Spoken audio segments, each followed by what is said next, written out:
Let's find the electric field due to an infinite plane of charge in the xy plane, and let the charge density be rho sub s coulombs per meter squared. So this is looking down on the plane of charge from the positive z-axis. This is looking edge on at the plane of charge, looking down the y-axis with the positive y-axis into the plane of the page. This is the general form of the electric field intensity in Cartesian coordinates, but most of these terms will disappear because of the Cartesian symmetry. If we place a test charge above our plane, there won't be any net force in the x and the y direction because the charges are infinite in the x and y directions. The only force that the charge will experience will be in the plus z direction. So there's no x component or y component to the electric field intensity.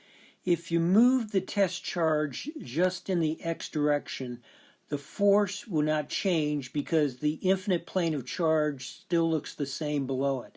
And similarly, if you were to move in the y direction. So there's no x or y dependence on the electric field intensity. So at most, the electric field intensity will depend on z, but shortly we'll see it doesn't even depend on z. But we can't clearly make that argument at this point.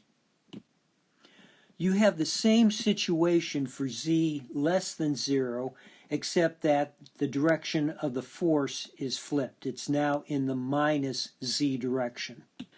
Let's now apply Gauss's law, and we're going to pick a Gaussian surface that matches the symmetry of the electric field intensity. So we pick a Gaussian surface whose top and bottom is parallel to the xy plane and whose side is perpendicular to the xy plane. So no electric flux is going to go through the sides of our Gaussian surface. If the top surface is at z and the bottom surface is at minus z, the electric flux density field will have the same magnitude on the top and the bottom, but on the top it will point in the plus z direction, on the bottom it will point in the minus z direction. On the top surface, ds will be dx dy in the plus z direction, and on this bottom surface it will be dx dy in the minus z direction. So the integral over this Gaussian surface will be the integral over the top plus the integral over the bottom plus the integral over the side. But as we already argued, no flux goes through the side, so this integral of d dot ds over the side will be 0.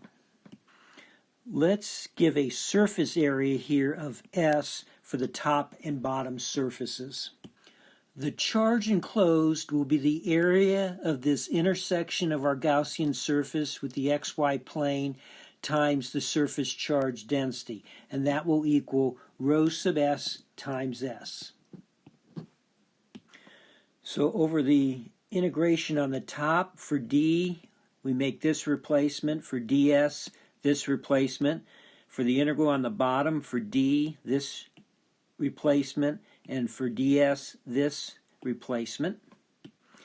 The electric flux density fields are constant on these surfaces, so they can be moved to the left of the integral.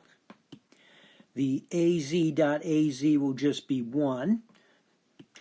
And this minus times this minus is a plus, so both these integrals end up being the same, and this integral here of dx dy over the surface will just be the surface area S. We can divide both sides by S.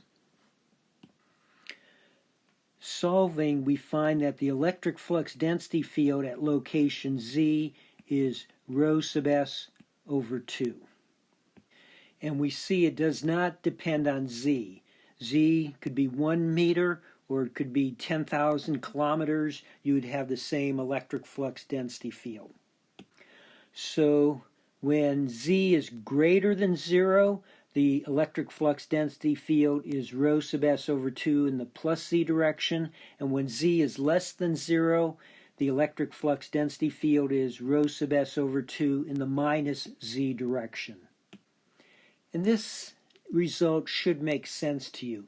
You know, if you have a charge density of rho sub s, coulombs per meter squared, there's rho sub s coulombs per meter squared of electric flux emanating from it.